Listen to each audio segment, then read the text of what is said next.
Halo? Baik-baik. Jadi dari saya dulu nih ya. Oke, mangga silahkan. Iya, iya. Iya.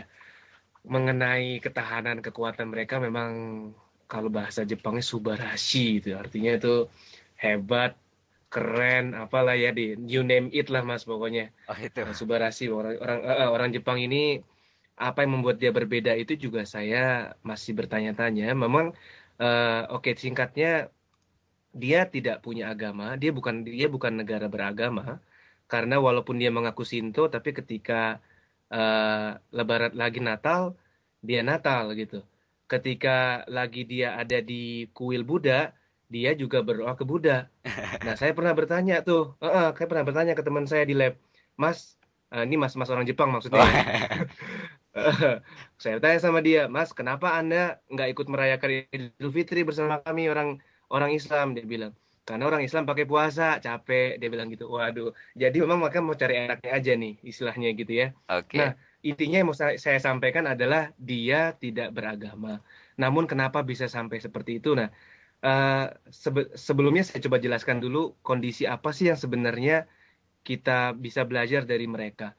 Itu kalau kita telaah sedikit, memang mereka yang tadi disampaikan Pak Slamet, itu mereka punya etika Bushido itu ya Mas ya. Bushido yang diturunkan turun-temurun dari samurai dulu, yaitu kalau singkatnya ya taat pada pemimpin gitu.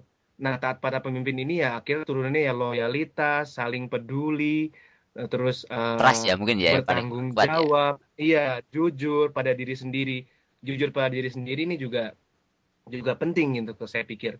Nah, ini yang melekat kuat di kebudayaan mereka atau di komunitas mereka sehingga ini menjadi kontrol untuk para orang Jepang ini untuk dia cenderung tidak melakukan hal yang melanggar etika-etika itu gitu.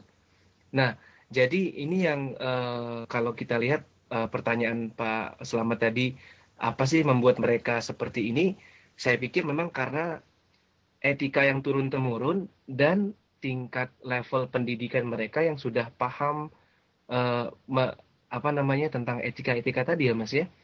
Jadi level pendidikan yang tinggi ditambah nilai culture yang kuat karena itu mereka juga bangga dengan dirinya sebagai orang Jepang dan di sekeliling juga memahami tentang etika itu ini jalan.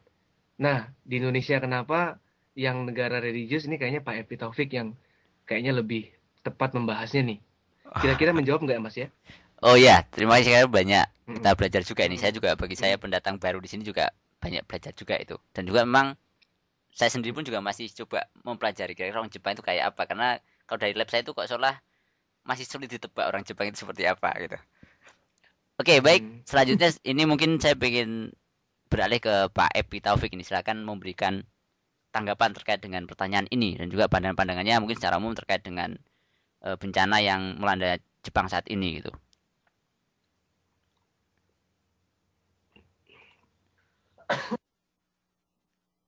Halo, ini Pak Epi ini.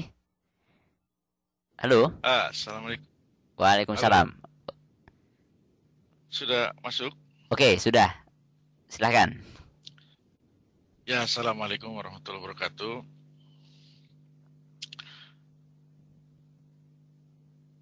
Halo, Halo, ya, ya. Ini sudah masuk suaranya. Waalaikumsalam warahmatullah. moga-moga ini lancar ya. Alhamdulillah teman-teman sekalian, terima kasih atas kesempatannya yang diberikan. Eh, saya kira kalau dari iklan ya yang saya baca dari posternya, kebetulan saya dari sisi penyelenggara ini, penyelenggara acara ini yaitu Prima, diminta untuk berbicara tentang ya kira-kira sikap intelektual muslim kan. Jadi bukan mengkhususkan katakanlah pandangan agama dalam hal ini khususnya Islam apalagi begitu terhadap eh, fakta yang sekarang kita hadapi bencana alam di Jepang ini khususnya dan juga katakanlah tiga bencana ini ya bencana gempa, bencana tsunami dan juga Krisis nuklir reaktor gitu ya. nuklir. ya krisis nuklir katakanlah seperti itu. Jadi eh, artinya saya tidak akan bicara mengkhususkan diri, katakanlah khusus terkait dengan bagaimana Islam memandang perkara ini, tapi juga akan dikaitkan dengan hal-hal lain dan bagaimana kira-kira pandangan saya yang bisa jadi juga belum tentu benar ya, tentang hal-hal yang tadi sudah kita diskusikan. Ya, pertama, menyikapi musibah ini, saya kira saya mungkin ingin mengingatkan kita semua ya, bahwa musibah itu atau bencana itu ada dua ya, dari sisi pemahaman agama Islam katakanlah, yaitu pertama tentang bencana alam ya, jadi natural disaster ini betul-betul karena faktor alam, atau dengan kata lain betul-betul ini semuanya ada dalam kendali Allah Subhanahu wa taala, merupakan qada dari Allah Subhanahu wa taala yang sudah tertulis di Lauhul Mahfuz ya, sebagaimana kita bisa baca dalam Al-Quran, dalam surat Al-Hadid ya. Al-Hadid ini besi ya, surat ke-57 ayat 22 misalnya, yang artinya ya, tiada suatu bencana pun yang menimpa di bumi dan tidak pula pada dirimu sendiri, melainkan telah tertulis dalam kitab Lauhul Mahfuz sebelum kami menciptakannya. Sesungguhnya yang demikian itu adalah mudah bagi Allah ya. Itu bisa kita baca di Quran surat hari ini. Jadi ini bencana alam. Betul kita tidak tahu kapan datangnya, di mana dan seperti apa.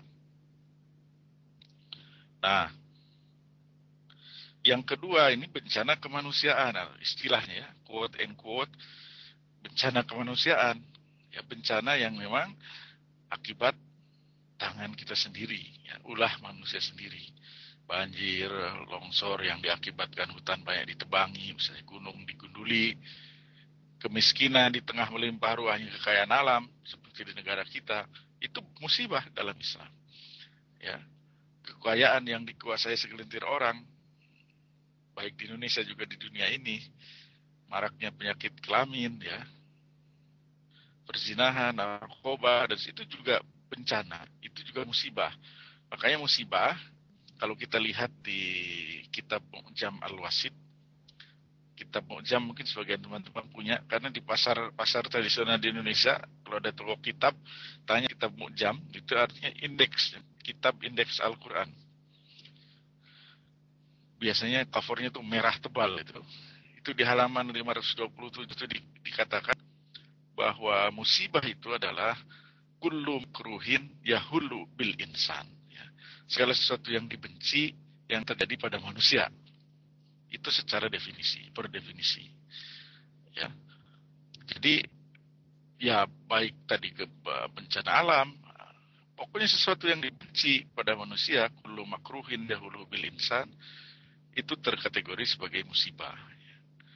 Nah, kalau itu bencana alam, maka tidak ada lain. Ya, kita adalah harus menerima qada dari Allah itu, takdir itu. Ya, tidak harus kemudian mengapa harus saya, mengapa negara saya, apa dosaku ya Allah dan sebagainya. Ya, karena yang berhak ditanya itu bukan Allah ya. Yang berhak ditanya itu kita. Ya.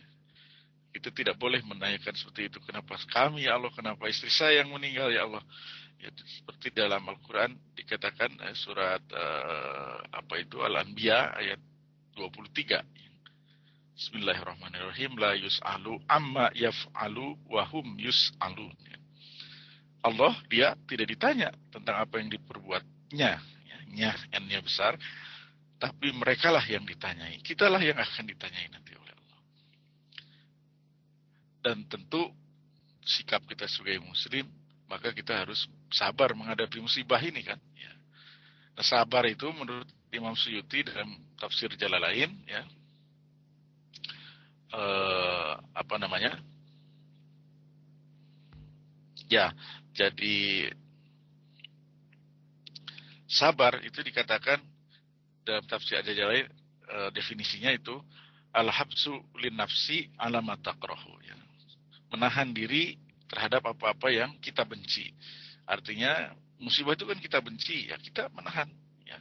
Kita disunahkan ketika ada musibah mengucapkan kalimat istirja, ya, inna lillahi wa inna ilaihi raji'un, sebagaimana tuntunan di surat Al-Baqarah, ya, ayat 155 dan 156, ya. Bismillahirrahmanirrahim. Wala nabluwannakum bisai'in minal khawfi wal ju' wa naqsim minal amwal wal anfus was samarat wa basyirus sabirin alladzina idza asabatuhum musibah qalu inna lillahi wa inna ilaihi raji'un. Nah, yang 2 poin terakhir mungkin dari katakan secara general dari sisi agama yang ingin saya sampaikan adalah, setelah ini saya ingin menanggapi isu yang lain tadi yang juga didiskusikan dan pertanyaan, yaitu mengetahui hikmah di balik musibah, ya. Hikmah di balik musibah itu selalu ada, ya.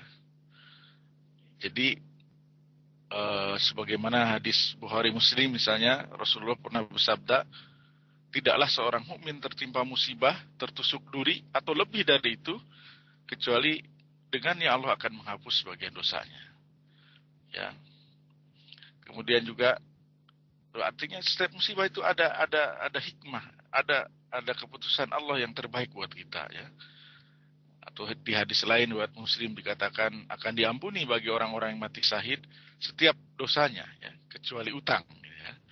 Nah, dalam hadis lain Bukhari Muslim yang disebut syahid itu kan ada 5 golongan, ya. Kecuali syahid yang dunia, yaitu yang dalam peperangan di jalan Allah, ya. Yes. Nah, syahid akhirat itu, yaitu ada yang disebut orang yang terkena wabah penyakit, ya, taun, orang yang terkena penyakit perut, ya, disentri, kolera, wabah dan sebagainya, orang yang tenggelam, orang yang tertimpa tembok bangunan, dan tentu orang yang mati syahid dalam perang di jalan Allah, ya, itu disebut syahid dunia. Nah, itu akan diampuni, ya, dosanya. Ini hikmah, ya. Nah, yang terakhir bagi yang hidup katakanlah, maka itu tetap ikhtiar, tetap berusaha. Kita tetap harus memperbaiki keadaan, tidak boleh berpangku tangan, tidak boleh pesimis, ya. Karena yang merubah itu